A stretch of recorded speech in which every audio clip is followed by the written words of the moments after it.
ದಫನ್ ಮಾಡಲಾಗ್ತಾ ಇತ್ತು. ಅನಾಥ ಶವಗಳನ್ನ ಮಹಜರು ಮಾಡಿ ಪೊಲೀಸರ ಸಮ್ಮುಖದಲ್ಲೇ ಇಲ್ಲಿ ಹೂಳಲಾಗ್ತಾ ಇತ್ತು. ಧರ್ಮಸ್ಥಳದಲ್ಲಿರುವಂತಹ ಸ್ಥಳೀಯರು ಈ ಸ್ಟೇಟ್ಮೆಂಟ್ ನೀಡ್ತಾ ಇದ್ದಾರೆ. ಅಲ್ಲಿ ಅನೇಕರು ಇದೇ ಮಾತನ್ನ ಹೇಳ್ಕೊಂಡಿದ್ದಾರೆ, ಅನೇಕರು ಇದೇ ವಿಚಾರವನ್ನು ಹಂಚಿಕೊಂಡಿದ್ದಾರೆ. ರಿಪಬ್ಲಿಕ್ ಕನ್ನಡಕ್ಕೆ ಸ್ಥಳೀಯ ಪ್ರಜ್ವಲ್ ಸ್ಫೋಟಕ ಹೇಳಿಕೆಯನ್ನ ನೀಡಿದ್ದಾರೆ. ನದಿಯಲ್ಲಿ ತೇಲಿ ಬಂದ ಶವಗಳನ್ನ ಇಲ್ಲೇ ದಫನ್ ಮಾಡ್ತಾ ಇದ್ರು. ನಾನು 33 ವರ್ಷದಿಂದ ಇಲ್ಲಿದ್ದೇನೆ. ನನಗೆ ಇಲ್ಲಿ ಏನ್ ನಡೀತಾ ಇತ್ತು ಅಥವಾ ಏನ್ ಆಗ್ತಾ ಇದೆ ಅನ್ನೋದ್ರ ಆಳ ಅರಿವು ಎಲ್ಲವೂ ಕೂಡ ಇದೆ, ಗೊತ್ತಿದೆ. ಇಲ್ಲಿ ಈ ಹಿಂದೆ ಅನಾಥ ಶವಗಳೇನ್ ಬರ್ತಾ ಇತ್ತು, ಪೊಲೀಸರ ಸಮ್ಮುಖದಲ್ಲೇ ಇಲ್ಲಿ ದಫನ್ ಮಾಡ್ತಾ ಇದ್ರು. ಇವತ್ತು ಸಿಕ್ಕ ಮೂಳೆಗಳಲ್ಲಿ ಏನ್ ವಿಶೇಷತೆ ಏನಿಲ್ಲ. ಅಲ್ಲಿನ ಸ್ಥಳೀಯರೇ ಮಾತಾಡಿದ್ದಾರೆ ನೋಡಿ. ಸದ್ಯ ಧರ್ಮಸ್ಥಳದ ತಲೆಬುರುಡೆ ಪ್ರಕರಣಕ್ಕೆ ಒಂದಿಷ್ಟು ಟ್ವಿಸ್ಟ್ ಸಿಕ್ಕಂತ ಇರುವಂತದ್ದು. ಸದ್ಯಕ್ಕೀಗ ಒಂದಿಷ್ಟು ಕಳೆಬರಹಗಳು ಸಿಕ್ಕಿರುವಂತದ್ದು. ಅದನ್ನ ಫರೆನ್ಸಿಕ್ ಕೂಡ ಮಾಡಲಿಕ್ಕೆ ಮುಂದಾಗಿದ್ದಾರೆ. ಬುರುಡೆ ಸಿಕ್ತು, ಕೈಕಾಲುಗಳ ಎಲುಬು ಸಿಕ್ತು ಅನ್ನೋ ಒಂದಿಷ್ಟು ಮಾತುಗಳು ನಡೀತಾ ಇದ್ದಾವೆ. ಆದ್ರೆ ಈ ಬಗ್ಗೆ ಮಾತನಾಡಲಿಕ್ಕೆ ಸ್ಥಳೀಯರಿದ್ದಾರೆ. ಅವ್ರು ಹೇಳ್ತಾರೆ, ಅವ್ರನ್ನ ಕೇಳ್ತಾ ಹೋಗ್ತೀನಿ. ಸರ್, ಪ್ರಮುಖವಾಗಿ ತಮ್ಮದು ಯಾವ ಊರು, ತಮ್ಮ ಹೆಸರೇನು? ನನ್ನ ಹೆಸರು ಪ್ರಜ್ವಲ್ ಅಂತ. ನಾನು ಇಲ್ಲೇ ಹುಟ್ಟಿದವನು. 33 ವರ್ಷ ಆಯ್ತು ನನಗೆ. ಈಗ ಒಂದಿಷ್ಟು ಕಲೆಬರಗಳು ಸಿಕ್ಕಿದಾವೆ. ಮುಸುಕುದರಿ ವ್ಯಕ್ತಿ ಒಬ್ಬ ಹೇಳಿದ್ದ, ಇಷ್ಟೊಂದು ಹಣಗಳನ್ನು ನಾನು ಹೂತಿದ್ದೆ ಅಂತ ಹೇಳಿ. ಹೇಳಿದ ಜಾಗ ಅವನೇನ್ ಹೇಳಿದ್ನೋ ಅದೇ ಜಾಗದಲ್ಲಿ ಸಿಕ್ಕಿರುವಂತದ್ದು. ಈ ಬಗ್ಗೆ ಏನ್ ಹೇಳ್ತೀರಿ? ಈ ಬಗ್ಗೆ ನನಗೆ ಗೊತ್ತಿರುವ ಹಾಗೆ, ನಾನು ನೋಡಿರುವ ಇದರಲ್ಲಿ ಇಲ್ಲಿ ತುಂಬಾ ಜನ ಅಂತ ಹೇಳಿದ್ರೆ, ಕೆಲವರು ಈ ಮನೆಯಲ್ಲಿ ಗಲಾಟೆ ಮಾಡ್ಕೊಂಡು ಮನಸ್ತಾಪ ಆಗಿ, ಇಲ್ಲದ್ರೆ ಕೆಲವು ಹೇಗೆ ಲವ್ ಫೇಲ್ಯೂರ್ ಆಗಿ ಈ ತರ ಎಲ್ಲ ಆಗಿ ಬರುವವರು ಇರ್ತಾರೆ. ಇಲ್ಲಿ ಬಂದು ಹೇಗೆ ಅಂತ ಹೇಳಿದ್ರೆ ಸೂಸೈಡ್ ಮಾಡ್ಕೊಳ್ಳುವವರು, ಅದೆಲ್ಲ ಹೇಗೆ ಅಂತ ಹೇಳಿ ಅದು ನಮಗೆ ಅವಾಗ ಗೊತ್ತಿರೋಲ್ಲ. ಒಂದು 3 ದಿನ ಆದ್ಮೇಲೆ ಸ್ಮೆಲ್ ಬರುತ್ತೆ. ಸ್ಮೆಲ್ ಬರುವಾಗ ನಾವು ಇಲ್ಲೇ ಇರೋದ್ರಿಂದ ನಾವು ಆ ಕಡೆ ಹೋಗಿ ನಮಗೆ ಗೊತ್ತಾಗುತ್ತೆ, ಸ್ಮೆಲ್ ಬರ್ತದೆ. ಸ್ಮೆಲ್ ಬರುವಾಗ ನಾವು ಹೋಗಿ ಅಲ್ಲಿ ಎನ್ಕ್ವೈರಿ ಆಫೀಸಿಗೆ ಹೇಳ್ತೇವೆ, ಈ ತರ ಅಲ್ಲಿ ನದಿಯಲ್ಲಿ ಒಂದು ಶವ ಉಂಟು ಅಂತ. ಅವ್ರೆಂತ ಮಾಡ್ತಾರೆ, ಪೊಲೀಸ್ ಡಿಪಾರ್ಟ್ಮೆಂಟ್ಗೆ ಇನ್ಫಾರ್ಮ್ ಮಾಡ್ತಾರೆ. ಅವ್ರು ಬಂದು ಅದು ಆ ಸ್ಮೆಲ್ ಬರೋದ್ರಿಂದ ಅದನ್ನ ಅಲ್ಲೇ ಮಹಜರ್ ಮಾಡಿ ಅಲ್ಲೇ ದಫನ್ ಮಾಡ್ತಾರೆ. ಹೀಗಿರುವಾಗ ನಮ್ಗೆ ಇಲ್ಲಿ ನೀವು ಯಾವಾಗಲೂ ಹೇಳಿದ್ರ ಈ ತರ ಆಗಿದ್ದ ಘಟನೆ ಉಂಟಾ? ತಾವು ಹೋಗಿ ಸ್ಟೇಷನ್ ಹೇಳಿದ್ರ? ನಾನು ಸ್ಟೇಷನ್ಗೆ ಹೋಗ್ಲಿಲ್ಲ, ನಾನು ಎನ್ಕ್ವೈರಿ ಆಫೀಸಿಗೆ ಹೋಗಿ ಹೇಳಿದ್ದೇನೆ. ನಮ್ಗೆ ಈ ನದಿಯಲ್ಲಿ ಕಾಯಿದು ಏಲ ಮಾಡ್ತಾರೆ, ಅದು ನಮ್ಗೆ ಆಗಿತ್ತು. 3 ವರ್ಷ ನಮ್ಗೆ ಆಗಿತ್ತು. ನಮ್ಗೆ ಆ ಟೈಮಲ್ಲಿ ಕೆಲವು ಬಾಡಿಗಳು ಸಿಗ್ತದೆ. ಸಿಗುವಾಗ ಹೇಗೆ ಅಂತ ಹೇಳಿದ್ರೆ ನಾವು ಹೋಗಿ ಅಲ್ಲಿ ಇನ್ಫಾರ್ಮ್ ಮಾಡ್ತೀವಿ, ಎನ್ಕ್ವೈರಿ ಆಫೀಸ್ಗೆ ಇನ್ಫಾರ್ಮ್ ಮಾಡ್ತೀವಿ. ಇನ್ಫಾರ್ಮ್ ಮಾಡುವಾಗ ಅವರು ಪೊಲೀಸನವ್ರನ್ನ ಕರೆಸಿ ಅದನ್ನ ಹೇಗೆ ಅಂತ ಅದು ಸ್ಮೆಲ್ ಬರ್ತಾ ಇರುತ್ತೆ, ನಾವು ಅದು ಹತ್ರಕ್ಕೂ ಹೋಗಕ್ಕಾಗಲ್ಲ. ಅವ್ರೇನ್ ಮಾಡ್ತಾರೆ, ಅದನ್ನಲ್ಲೇ ದಫನ್ ಮಾಡ್ತಾರೆ, ಮಹಾಜರ್ ಮಾಡಿ ಅದನ್ನ ದಫನ್ ಮಾಡಿರ್ತಾರೆ. ಹಾಗಂತೇಳಿ ನಮ್ಗೆ ಇವತ್ತು ಸಿಕ್ಕಿರೋ ಮೂಳೆಗಳು ದೊಡ್ಡ ವಿಷಯ ಅಂತ ಅನಿಸುದಿಲ್ಲ. ಯಾಕಂತ ಹೇಳಿದ್ರೆ ಅದು ಗಂಡಸಿದ್ದು ಆಗಿರ್ಬೋದು, ಈ ಅಜ್ಜಿದ್ದು ಆಗಿರ್ಬೋದು. ಯಾಕಂದ್ರೆ ನಾವು ಜಾಸ್ತಿ ನೋಡಿರುವಂತದ್ದು ಈ ಏಜ್ ಆಗಿರುವಂತವ್ರು, ಒಂದು 40-45 ಆಗಿರುವಂತ ಗಂಡಸರು, ಇಲ್ಲ ಈ ಮುದುಕರು, ಅಜ್ಜಿಯವರು, ಹೀಗೆಲ್ಲ ನೋಡಿ. ಹಾಗಂತೇಳಿ ಹೆಂಗಸರು ಇಲ್ವಾ, ಹೆಂಗಸರು ಇದ್ದಾರೆ, ಹುಡುಗಿಯರು ಇರ್ತಾರೆ. ಹಾಗಂತೇಳಿ ಇವತ್ತು ಬಾಡಿ ಏನು ಮೂಳೆ ಸಿಕ್ಕಿತ್ತು ಅಂತೇಳಿ ಅಲ್ಲ ಆತ್ಮಹತ್ಯೆ ಮಾಡ್ಕೋತಾರ ಅಂತ ಹೇಳಿ. ಆತ್ಮಹತ್ಯೆ ಮಾಡ್ಕೊಳ್ಳೋ ಪಾಯಿಂಟ್ ಹೇಗೆ ಅದು ಅಂತ ಏನಿದೆ ಅಲ್ಲಿ ಅಂತದ್ದೇನಿದೆ? ನಾನು ನೋಡಿರೋ ಹಾಗೆ ನದಿಯಲ್ಲಿ ತೇಲಿ ಬಂದಂತ ಶವಗಳನ್ನ ಇಲ್ಲೇ ದಫನ್ ಮಾಡಲಾಗ್ತಾ ಇತ್ತು. ಅನಾಥ ಶವಗಳನ್ನ ಮಹಜರು ಮಾಡಿ ಪೊಲೀಸರ ಸಮ್ಮುಖದಲ್ಲೇ ಇಲ್ಲಿ ಹೂಳಲಾಗ್ತಾ ಇತ್ತು. ಧರ್ಮಸ್ಥಳದಲ್ಲಿರುವಂತಹ ಸ್ಥಳೀಯರು ಈ ಸ್ಟೇಟ್ಮೆಂಟ್ ನೀಡ್ತಾ ಇದ್ದಾರೆ. ಅಲ್ಲಿ ಅನೇಕರು ಇದೇ ಮಾತನ್ನ ಹೇಳ್ಕೊಂಡಿದ್ದಾರೆ, ಅನೇಕರು ಇದೇ ವಿಚಾರವನ್ನು ಹಂಚಿಕೊಂಡಿದ್ದಾರೆ. ರಿಪಬ್ಲಿಕ್ ಕನ್ನಡಕ್ಕೆ ಸ್ಥಳೀಯ ಪ್ರಜ್ವಲ್ ಸ್ಫೋಟಕ ಹೇಳಿಕೆಯನ್ನ ನೀಡಿದ್ದಾರೆ. ನದಿಯಲ್ಲಿ ತೇಲಿ ಬಂದ ಶವಗಳನ್ನ ಇಲ್ಲೇ ದಫನ್ ಮಾಡ್ತಾ ಇದ್ರು. ನಾನು 33 ವರ್ಷದಿಂದ ಇಲ್ಲಿದ್ದೇನೆ. ನನಗೆ ಇಲ್ಲಿ ಏನ್ ನಡೀತಾ ಇತ್ತು ಅಥವಾ ಏನ್ ಆಗ್ತಾ ಇದೆ ಅನ್ನೋದ್ರ ಆಳ ಅರಿವು ಎಲ್ಲವೂ ಕೂಡ ಇದೆ, ಗೊತ್ತಿದೆ. ಇಲ್ಲಿ ಈ ಹಿಂದೆ ಅನಾಥ ಶವಗಳೇನ್ ಬರ್ತಾ ಇತ್ತು, ಪೊಲೀಸರ ಸಮ್ಮುಖದಲ್ಲೇ ಇಲ್ಲಿ ದಫನ್ ಮಾಡ್ತಾ ಇದ್ರು. ಇವತ್ತು ಸಿಕ್ಕ ಮೂಳೆಗಳಲ್ಲಿ ಏನ್ ವಿಶೇಷತೆ ಏನಿಲ್ಲ. ಅಲ್ಲಿನ ಸ್ಥಳೀಯರೇ ಮಾತಾಡಿದ್ದಾರೆ ನೋಡಿ.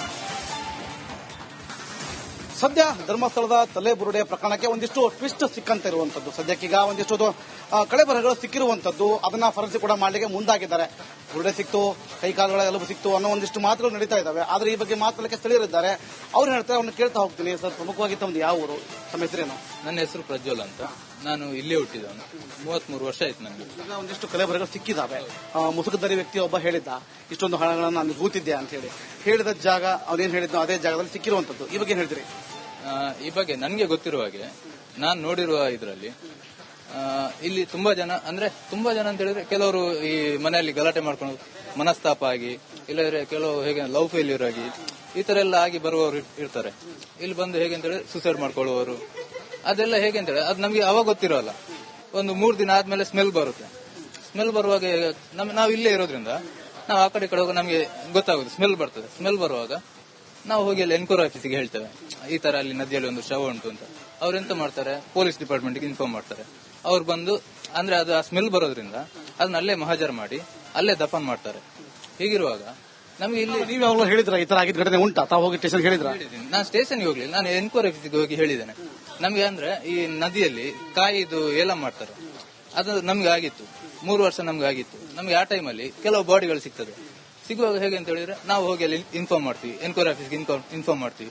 ಇನ್ಫಾರ್ಮ್ ಮಾಡುವಾಗ ಅವರು ಪೊಲೀಸನವ್ರನ್ನ ಕಳಿಸಿ ಅದನ್ನ ಹೇಗೆ ಅಂತ ಅದು ಸ್ಮೆಲ್ ಬರ್ತಾ ಇರುತ್ತೆ, ನಾವು ಅದು ಹತ್ರಕ್ಕೂ ಹೋಗಕ್ಕಾಗಲ್ಲ. ಅವ್ರೇನ್ ಮಾಡ್ತಾರೆ, ಅದನ್ನಲ್ಲೇ ದಫನ್ ಮಾಡ್ತಾರೆ, ಮಹಾಜರ್ ಮಾಡಿ ಅದನ್ನ ದಫನ್ ಮಾಡಿರ್ತಾರೆ. ಹಾಗಂತೇಳಿ ನಮ್ಗೆ ಇವತ್ತು ಸಿಕ್ಕಿರೋ ಮೂಳೆಗಳು ದೊಡ್ಡ ವಿಷಯ ಅಂತ ಅನಿಸುದಿಲ್ಲ. ಯಾಕಂತ ಹೇಳಿದ್ರೆ ಅದು ಗಂಡಸಿದ್ದು ಆಗಿರ್ಬೋದು, ಈ ಅಜ್ಜಿದ್ದು ಆಗಿರ್ಬೋದು. ಯಾಕಂದ್ರೆ ನಾವು ಜಾಸ್ತಿ ನೋಡಿರುವಂತದ್ದು ಈ ಏಜ್ ಆಗಿರುವಂತವ್ರು, ಒಂದು 40-45 ಆಗಿರುವಂತ ಗಂಡಸರು, ಇಲ್ಲ ಈ ಮುದುಕರು, ಅಜ್ಜಿಯವರು, ಹೀಗೆಲ್ಲ ನೋಡಿ. ಹಾಗಂತೇಳಿ ಹೆಂಗಸರು ಇಲ್ವಾ? ಹೆಂಗಸರು ಇದ್ದಾರೆ, ಹುಡುಗಿಯರು ಇರ್ತಾರೆ. ಹಾಗಂತೇಳಿ ಇವತ್ತು ಬಾಡಿ ಏನು ಮೂಳೆ ಸಿಕ್ಕಿತ್ತು ಅಂತ ಹೇಳಿ ಅಲ್ಲ ಆತ್ಮಹತ್ಯೆ ಮಾಡ್ಕೊಳ್ತಾರ ಅಂತ ಹೇಳಿ. ಆತ್ಮಹತ್ಯೆ ಮಾಡ್ಕೊಳ್ಳೋ ಪಾಯಿಂಟ್ ಹೇಗೆ ಅದು ಅಂತ ಏನಿದೆ ಅಲ್ಲಿ ಅಂತದ್ದೇನಿದೆ? ನಾನು ನೋಡಿರೋ ಹಾಗೆ ನದಿಯಲ್ಲಿ ತೇಲಿ ಬಂದಂತ ಶವಗಳನ್ನ ಇಲ್ಲೇ ದಫನ್ ಮಾಡಲಾಗ್ತಾ ಇತ್ತು.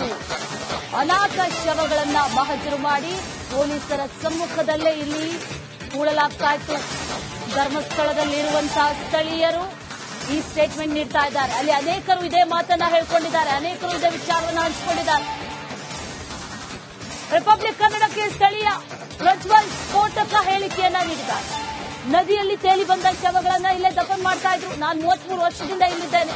ನನಗೆ ಇಲ್ಲಿ ಏನ್ ನಡೀತಾ ಇತ್ತು ಅಥವಾ ಏನ್ ಆಗ್ತಾ ಇದೆ ಅನ್ನೋದ್ರ ಆಳ ಅರಿವು ಎಲ್ಲವೂ ಕೂಡ ಇದೆ, ಗೊತ್ತಿದೆ. ಇಲ್ಲಿ ಈ ಹಿಂದೆ ಅನಾಥ ಶವಗಳೇನ್ ಬರ್ತಾ ಇತ್ತು, ಪೊಲೀಸರ ಸಮ್ಮುಖದಲ್ಲೇ ಇಲ್ಲಿ ದಫನ್ ಮಾಡ್ತಾ ಇದ್ರು. ಇವತ್ತು ಸಿಕ್ಕ ಮೂಳೆಗಳಲ್ಲಿ ಏನ್ ವಿಶೇಷತೆ ಏನಿಲ್ಲ. ಅಲ್ಲಿನ ಸ್ಥಳೀಯರೇ ಮಾತಾಡಿದ್ದಾರೆ ನೋಡಿ. ಸದ್ಯ ಧರ್ಮಸ್ಥಳದ ತಲೆಬುರುಡೆ ಪ್ರಕರಣಕ್ಕೆ ಒಂದಿಷ್ಟು ಟ್ವಿಸ್ಟ್ ಸಿಕ್ಕಂತ ಇರುವಂತದ್ದು. ಸದ್ಯಕ್ಕೀಗ ಒಂದಿಷ್ಟು ಕಳೆಬರಹಗಳು ಸಿಕ್ಕಿರುವಂತದ್ದು, ಅದನ್ನ ಫರೆನ್ಸಿಕ್ ಕೂಡ ಮಾಡಲಿಕ್ಕೆ ಮುಂದಾಗಿದ್ದಾರೆ. ಬುರುಡೆ ಸಿಕ್ತು, ಕೈಕಾಲುಗಳ ಎಲುಬು ಸಿಕ್ತು ಅನ್ನೋ ಒಂದಿಷ್ಟು ಮಾತುಗಳು ನಡೀತಾ ಇದ್ದಾವೆ. ಆದ್ರೆ ಈ ಬಗ್ಗೆ ಮಾತನಾಡಲಿಕ್ಕೆ ಸ್ಥಳೀಯರಿದ್ದಾರೆ. ಅವ್ರು ಹೇಳ್ತಾರೆ, ಅವ್ರನ್ನ ಕೇಳ್ತಾ ಹೋಗ್ತೀನಿ. ಸರ್, ಪ್ರಮುಖವಾಗಿ ತಮ್ಮದು ಯಾವ ಊರು, ತಮ್ಮ ಹೆಸರೇನು? ನನ್ನ ಹೆಸರು ಪ್ರಜ್ವಲ್ ಅಂತ. ನಾನು ಇಲ್ಲೇ ಹುಟ್ಟಿದವನು. 33 ವರ್ಷ ಆಯ್ತು ನನಗೆ. ಒಂದಿಷ್ಟು ಕಲೆಬರಹಗಳು ಸಿಕ್ಕಿದಾವೆ. ಮುಸುಕುದರಿ ವ್ಯಕ್ತಿ ಒಬ್ಬ ಹೇಳಿದ್ದ, ಇಷ್ಟೊಂದು ಹಣಗಳನ್ನು ನಾನು ಹೂತಿದ್ದೆ ಅಂತ ಹೇಳಿ. ಹೇಳಿದ ಜಾಗ ಅವನೇನ್ ಹೇಳಿದ್ನೋ ಅದೇ ಜಾಗದಲ್ಲಿ ಸಿಕ್ಕಿರುವಂತದ್ದು. ಈ ಬಗ್ಗೆ ಏನ್ ಹೇಳ್ತೀರಿ? ಈ ಬಗ್ಗೆ ನನಗೆ ಗೊತ್ತಿರುವ ಹಾಗೆ, ನಾನು ನೋಡಿರುವ ಇದರಲ್ಲಿ ಇಲ್ಲಿ ತುಂಬಾ ಜನ ಅಂತ ಹೇಳಿದ್ರೆ ಕೆಲವರು ಈ ಮನೆಯಲ್ಲಿ ಗಲಾಟೆ ಮಾಡ್ಕೊಂಡು ಮನಸ್ತಾಪ ಆಗಿ, ಇಲ್ಲದ್ರೆ ಕೆಲವು ಹೇಗೆ ಲವ್ ಫೇಲ್ಯೂರ್ ಆಗಿ ಈ ತರ ಎಲ್ಲ ಆಗಿ ಬರುವವರು ಇರ್ತಾರೆ. ಇಲ್ಲಿ ಬಂದು ಹೇಗೆ ಅಂತ ಹೇಳಿದ್ರೆ ಸೂಸೈಡ್ ಮಾಡ್ಕೊಳ್ಳುವವರು, ಅದೆಲ್ಲ ಹೇಗೆ ಅಂತ ಹೇಳಿ ಅದು ನಮಗೆ ಅವಾಗ ಗೊತ್ತಿರೋಲ್ಲ. ಒಂದು 3 ದಿನ ಆದ್ಮೇಲೆ ಸ್ಮೆಲ್ ಬರುತ್ತೆ.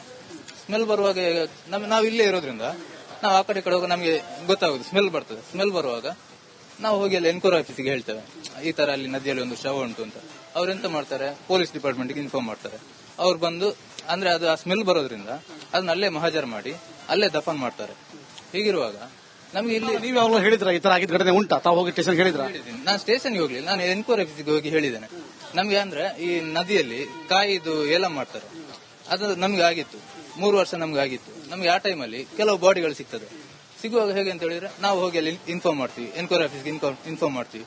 ಇನ್ಫಾರ್ಮ್ ಮಾಡುವಾಗ ಅವರು ಪೊಲೀಸನವ್ರನ್ನ ಕಳಿಸಿ ಅದನ್ನ ಹೇಗೆ ಅಂತ ಅದು ಸ್ಮೆಲ್ ಬರ್ತಾ ಇರುತ್ತೆ, ನಾವು ಅದು ಹತ್ರಕ್ಕೂ ಹೋಗಕ್ಕಾಗಲ್ಲ. ಅವ್ರೇನ್ ಮಾಡ್ತಾರೆ, ಅದನ್ನಲ್ಲೇ ದಫನ್ ಮಾಡ್ತಾರೆ, ಮಹಾಜರ್ ಮಾಡಿ ಅದನ್ನ ದಫನ್ ಮಾಡಿರ್ತಾರೆ.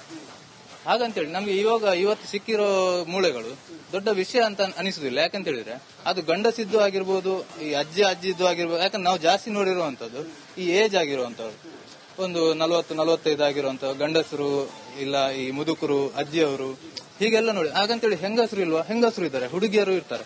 ಹಾಗಂತೇಳಿ ಇವತ್ತು ಬಾಡಿ ಏನು ಮೂಳೆ ಸಿಕ್ಕಿತ್ತು ಅಂತ ಹೇಳಿ ಅಲ್ಲ ಆತ್ಮಹತ್ಯೆ ಮಾಡ್ಕೊಳ್ತಾರ ಅಂತ ಹೇಳಿ. ಆತ್ಮಹತ್ಯೆ ಮಾಡ್ಕೊಳ್ಳೋ ಪಾಯಿಂಟ್ ಹೇಗೆ ಅದು ಅಂತ ಏನಿದೆ ಅಲ್ಲಿ ಅಂತದ್ದೇನಿದೆ? ನಾನು ನೋಡಿರೋ ಹಾಗೆ